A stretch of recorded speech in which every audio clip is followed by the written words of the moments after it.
Hello, everyone. Welcome to Cloud Wars Live, where we explore today's digital revolution by speaking with thought leaders and business executives who are changing how the world lives, works, plays, learns, and dreams. Our guest today is Sean Ammirati. Sean, as you know, is a regular guest here on Cloud Wars Live. It's part of our monthly Digital All-Stars series, and it's Ammirati on innovation. Sean's a venture capitalist. He's a professor at Carnegie Mellon University, focusing on corporate startups. He's an author, a podcaster, and he too is a serial entrepreneur. Sean, welcome back. Always great to have you. Thanks for having me, Bob. This is going to be fun. Yeah, I think so. And Sean, so in that entrepreneurial spirit too, the reckoning that sometimes comes to companies, good or not always as good as they had hoped. You had chatted last time we talked a little bit about the folks at WeWork and what happened there. What do you think of how that's playing out? Yeah, so the chairs continue to move for sure at WeWork, both literally and figuratively. So it's interesting, right? So for people who haven't been following along since the last time we talked about it, SoftBank has basically double or triple or quadrupled down on the bet that they've made on WeWork, right? So we talked a little bit last time. I mean, this was a big bet already before decisions made over the last couple weeks here for SoftBank out of their first vision fund. And we talked about, the need for just incredible size outcomes for a fund like SoftBank when you're talking about managing $100 billion. Right. And, I was thinking about what's happened since the last time we talked. Like, basically, most of the industry has decided that SoftBank made a mistake on the bet on WeWork and that SoftBank needed to cut their losses and run.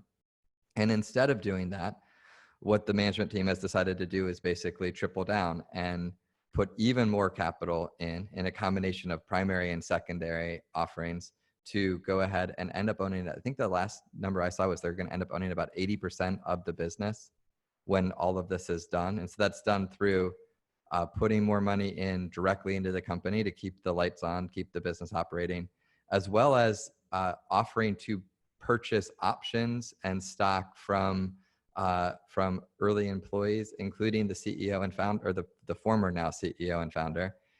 And then apparently that offer wasn't sweet enough, so they also hired the former CEO and founder for a couple $100 million, $180 million, I think it was, consulting agreement as well, which is that's a good consulting package. I think we can all agree.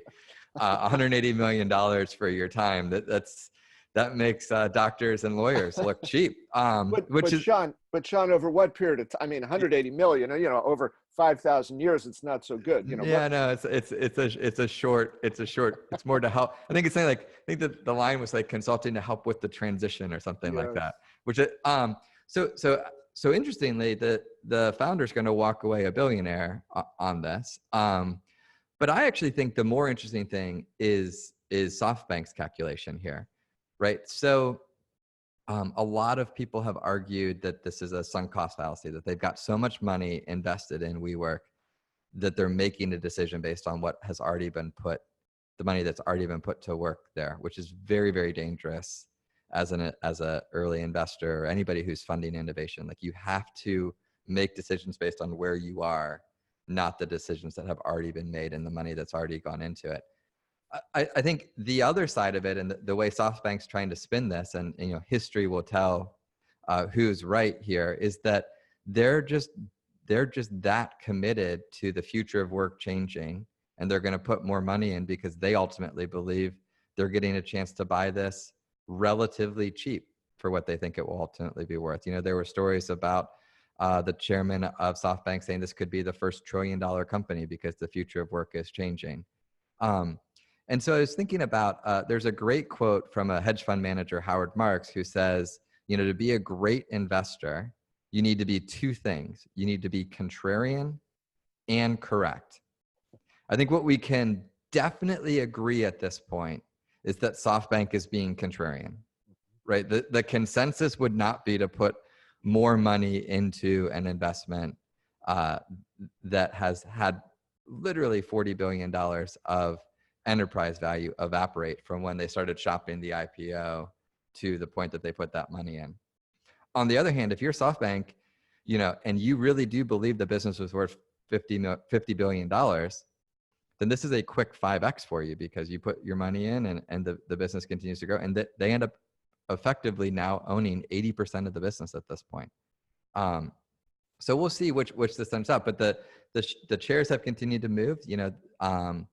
This will be, the interesting thing is, the story will ultimately be written based on what happens to WeWork. And I think at this point you can say pretty definitively that the story that will be written on SoftBank is what happens to WeWork.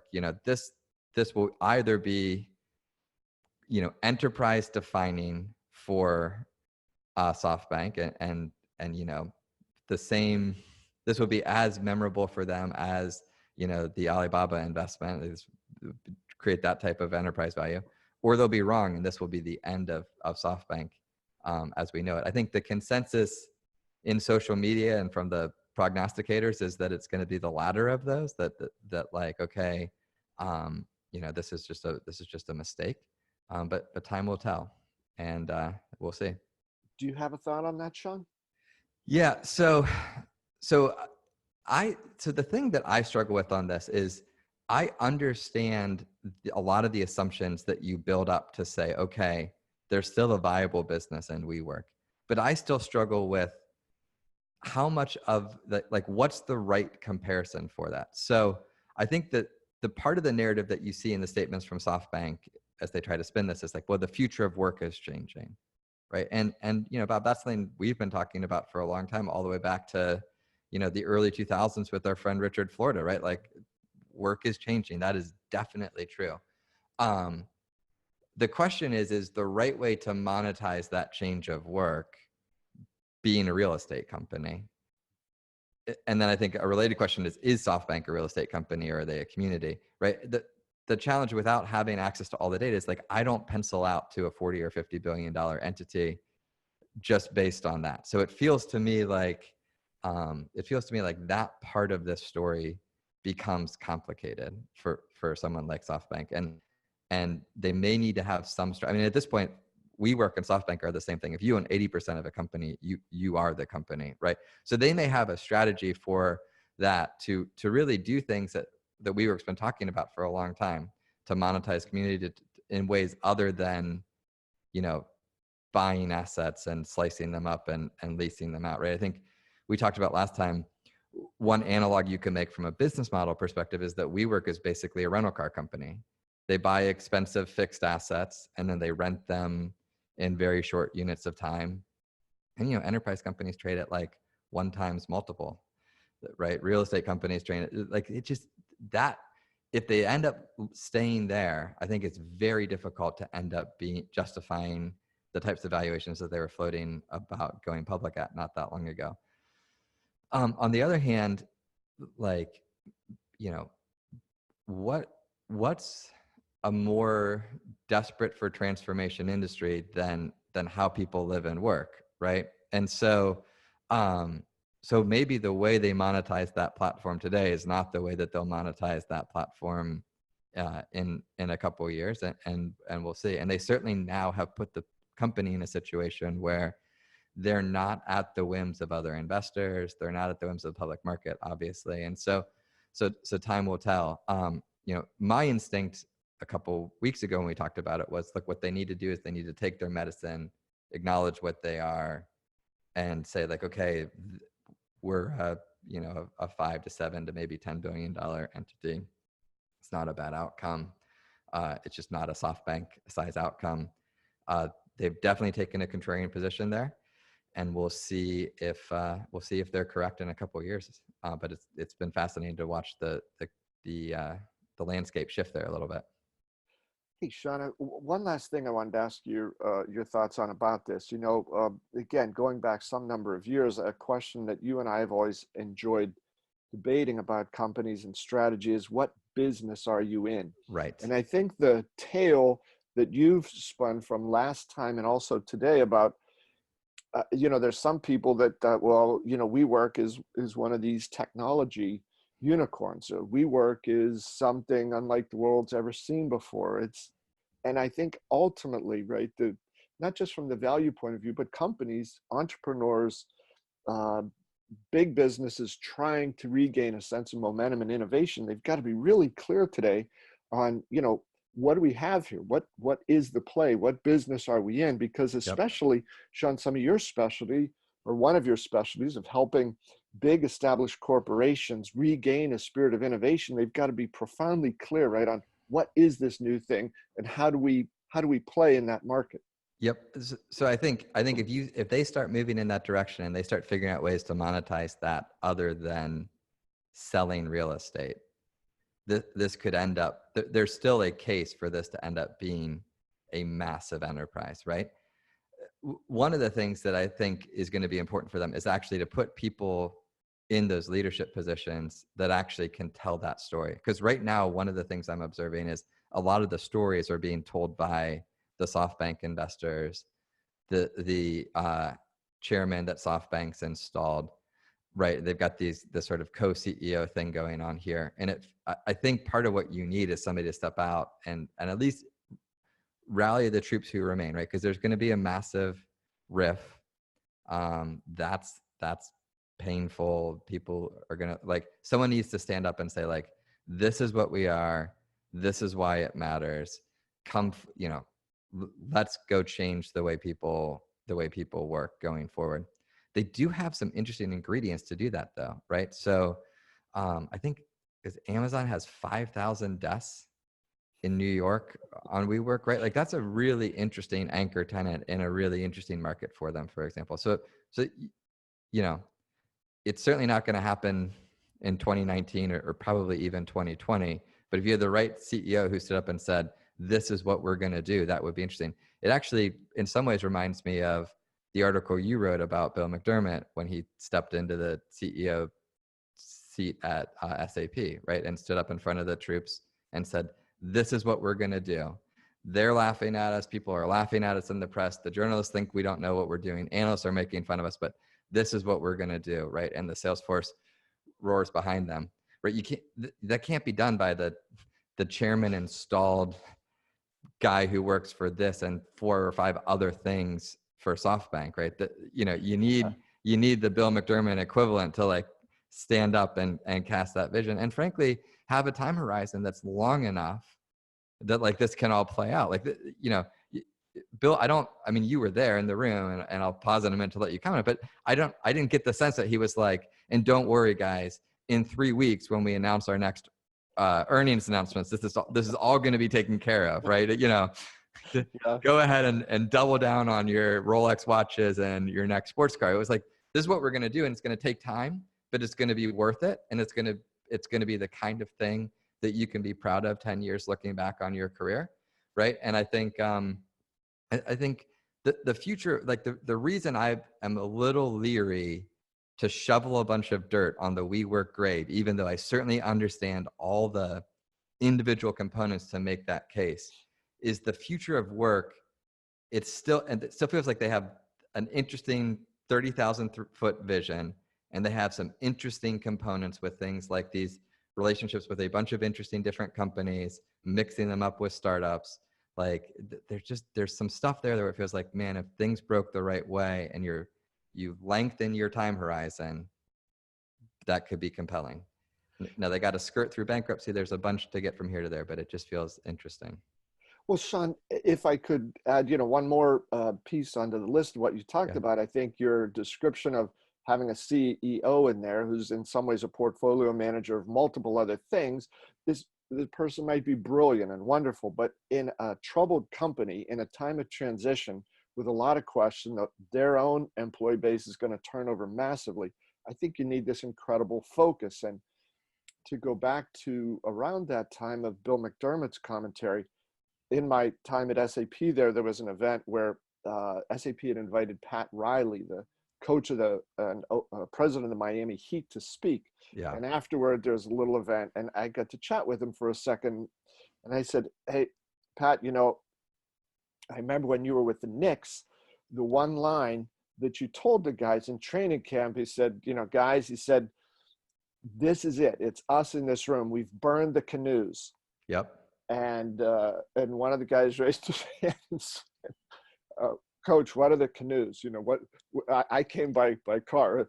So anyway, he was dealing with some people who didn't quite get the analogy, but his point was, you know, this is it. It's us. There's not going to Yep. be any trades. There's not going to be any salvation from above. It's up to us. And what are we going to do here? And I think McDermott's line that you referenced a little bit ago was, you know, SAP at the time, they had churned through a couple different CEOs. They brought him in. Everybody was feeling like, hey, why don't we just put our heads back down and just be what we've always been, be safe, just, you know, be who we are, do what we know how to Yep. do. Everybody will, the world's changing, but they'll stick with us because we're different. And he stood up, and his big point about that, Sean, what I think he connected as a leader with the people in the room that he wanted to talk to, he said, what in effect these people in the front row, he said, they're trying to steal your dreams because they're Yep. complacent, and complacency is a thief. And he roared at the crowd. He said, I will not let them steal your dreams. So Right. he put himself much more at risk than any of those salespeople in that room, and they Sure. loved him for that. And they're And the ready to, people in the front row were the board, correct? Like, yeah, the board of directors.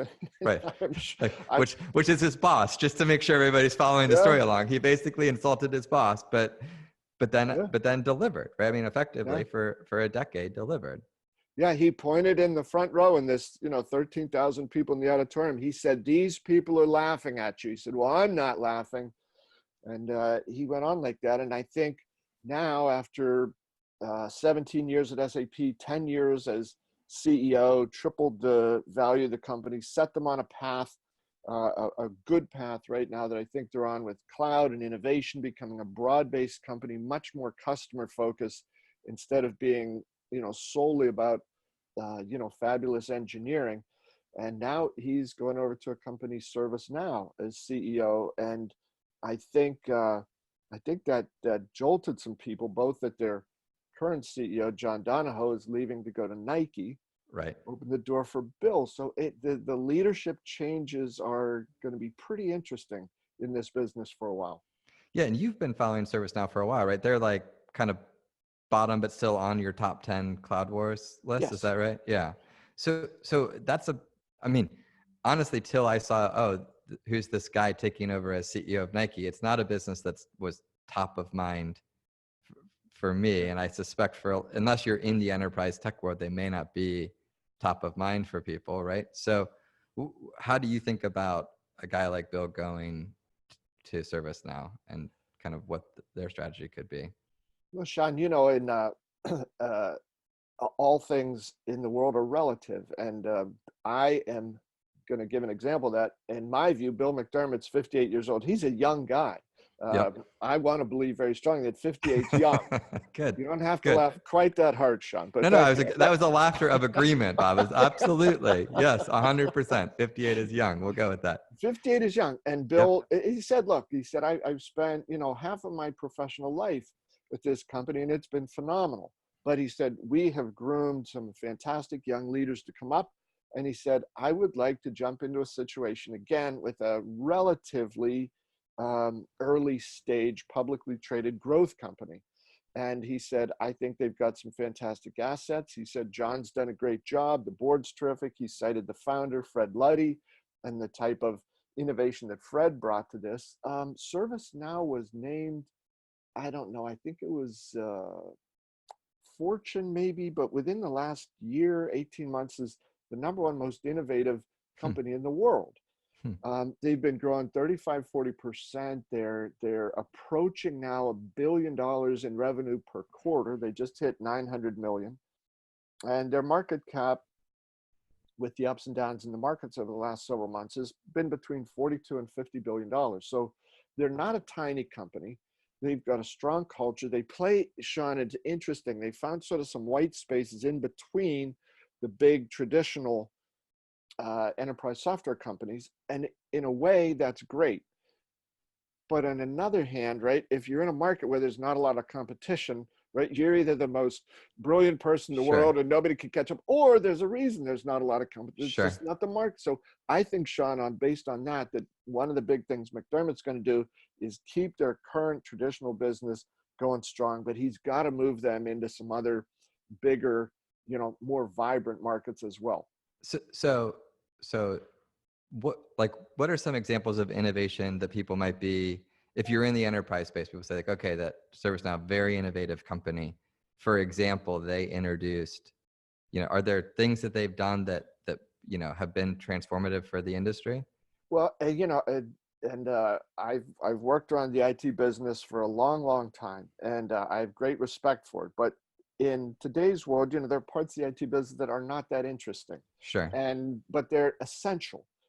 I would say that among the not so interesting parts of the IT business are IT service problems, and you submit a ticket to get something fixed. Well, ServiceNow came in and they automated that, and that worked beautifully, and it allowed people to spend less time on unimportant stuff and more time doing productive work. Okay. They expanded that over to the HR side of the business, right? Automated that. They're doing it now in customer service. They're moving it off to security as well. So this notion of automating what they call digital workflows that tie in with everybody else. And I think in that way of Sean being in those white spaces, they said, let's make it easy for the folks in these fields to connect in with the big HCM software applications or with the customer service applications. And meanwhile, they are quarter by quarter, they're stacking up really rapidly increasing numbers of people spending $5 million, $10 billion, $5 million, $10 million, $20 million per year with them. So it's a terrific story, and it speaks to the fact that a lot of big corporations have workflows or processes that are, if not broken, they're wildly inefficient. Well, and I think not only just inefficient, but like as you start to automate, I mean, interestingly, it's a different take on the future of work thing, right? Yeah. So one of the things that and part of it is, Bob, you live in Pittsburgh and I spend a bunch of time in Pittsburgh. I think we in Pittsburgh actually have a skewed perspective on automation because of Carnegie Mellon, right? Like I was talking to somebody outside of Pittsburgh just this weekend, and they were saying, and I was talking about self-driving cars, which to me feel at this point kind of almost boring.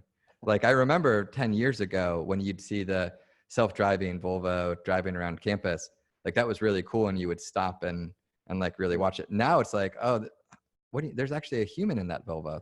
That's weird. Like we're supposed, those are supposed to be self-driving. What are the, how quaint and old, right? But because of that, right? I think being, at arguably the number one school in the world for that kinds of things, I think we tend to just view automation as table stakes today, right? But interestingly, like outside of the little AI echo chamber that is Pittsburgh and a couple other places like Silicon Valley and Boston and a couple of places across the world, right? It's actually pretty amazing to people what you can do and the amount of work that can be automated that's kind of what you would think of as routine and cognitive. And so that's interesting. I mean, I certainly was aware of them as a plane at the sort of white space of workflow. But if they're doing, some type of continuum from robotic process automation to true AI and machine learning, right? You can make a really compelling argument that that's going to just shrink, like that what's not in that, but sort of if here's what's automatable and here's what's not automatable. And today it's, 80-20, you could make a really compelling argument that those ratios are going to flip in the next couple of years. And if you've already got experience doing, concept to release products around the sort of workflow automation and doing innovation around that, that becomes interesting, very, very quickly. And probably it's a part of the story that that could be very, very well received moving forward. I think so, Sean. And one of the other things that John Donahoe, who had been at Bain, and he was at eBay, then, ServiceNow for a few years and off to Nike. But I think one of the good outside in perspectives that he brought on this was that the company was not making mobile enough of a priority. So it has certainly been doing that, and it's spent, relative to its size, a huge amount of money and time building up a really world-class, user interface, user experience Hmm. whole team, and they're finally making the mobile first. So in some of the, not just automated deep in the bowels of, the organization, but out in the hands of employees from not just their company, but their customers who are able to do stuff on the Yep. fly, with the notion Yep. that this can't just be sort of a good IT interface. This has to be world class. So I think that's a big one.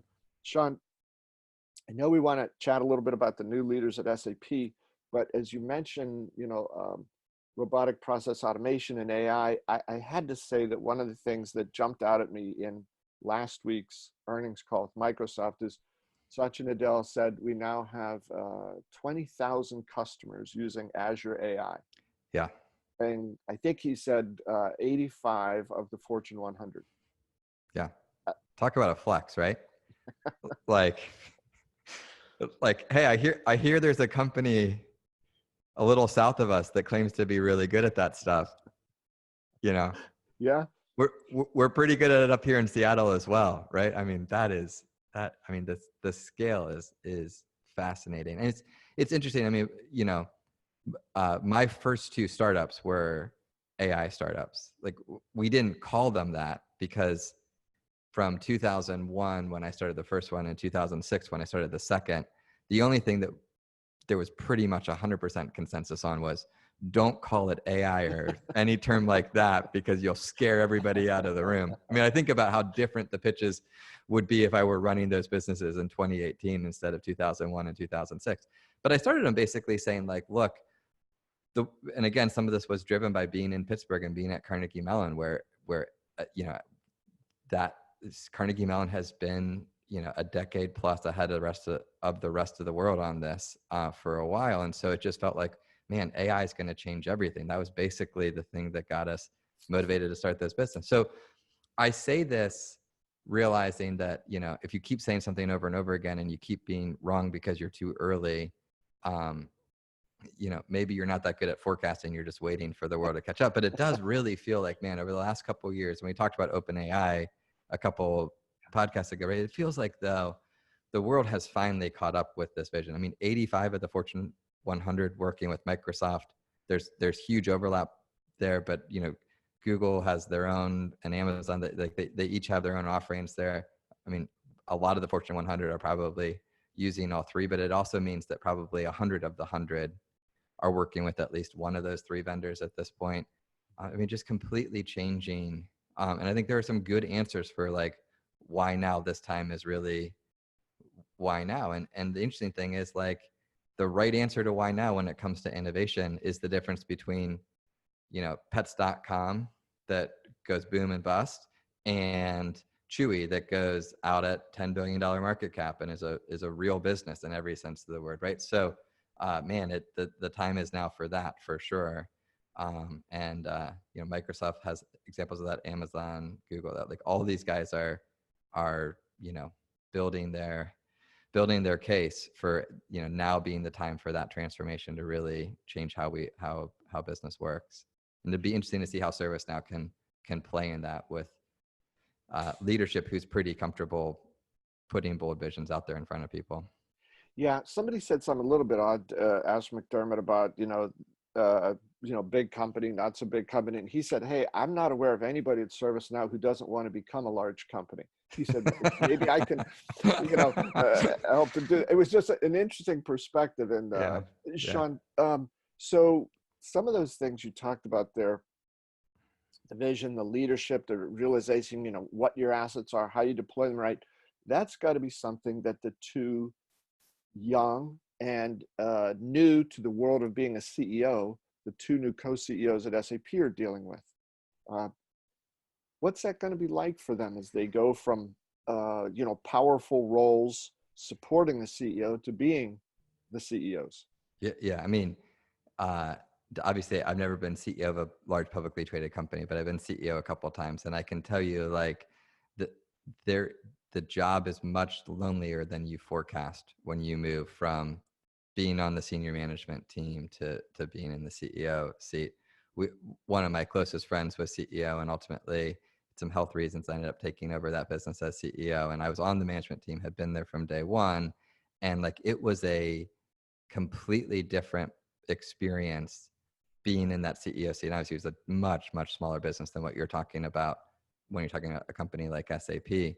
But I remember I had a friend of mine who said to me, well, CEOs of tech companies and infants are really the same. They wake up multiple times through the night crying, and then you got to go hit the ground running in the morning either way, right? And it's really, I'm sure the stress level is ramping for them. I do think this co-CEO model, and I think Bill McDermott was co-CEO when he first took the role. So it's a very kind of classic model, it sounds like, for them. So at least they can lean on each other a little bit, but it's going to be lonely.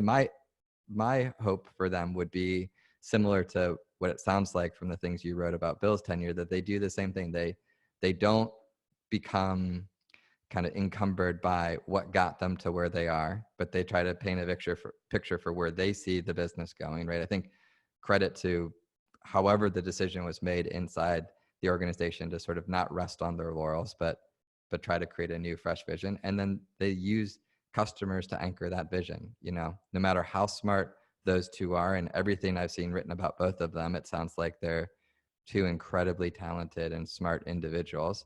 But the market is smarter than they are. And hopefully they realize that, the market in aggregate, not one customer in the market, but the cross section of all of their customers, that is much smarter than, no matter how smart they are, they can be, right? So I hope they paint a vision, and I hope they anchor that in customers, and I hope they stay relevant. Because like, the reality is the tech industry needs, like, we don't need more consolidation among the large companies, right? I mean, to me, that was also part of the Bill McDermott thing. I think, a lot of people back then were kind of like, well, somebody will buy SAP, like that, right? That was sort of a narrative that you heard back then, right? And I think the steal your dream comment is like, look, guys, like, we don't want to go be a cog in a machine in somebody else's organization. We want to build the future and have that dream to reflect on what we did. And the tech industry still needs SAP to be a large standalone business, just like the other major players there. So I hope they don't rest on what got them there, but keep pushing for with the insights from the market as well.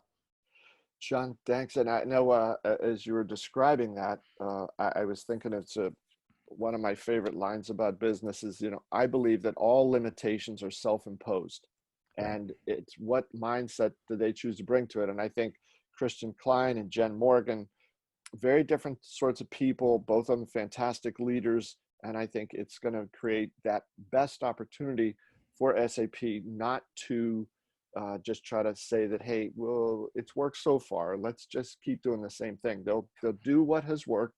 And I think both of them are passionate about understanding what customers want and need, and driven by that as they go through it. It was one of the things that led Jen to do the Embrace, and to that project Embrace, which involved a great close partnership with Microsoft and others. So this will be, as always, fun to watch. And Sean, thank you so much for your always intriguing perspectives on things, from WeWork to laughing at me at my advanced age here, which I'm still hurt by. But that's not how I remember what happened there, just for the record. All right. Sean, thanks a million. Always a pleasure to talk with you. Thank you, Bob. Appreciate it. And folks, thanks to all of you for being with us here at Cloud Wars Live. We look forward to seeing you next time.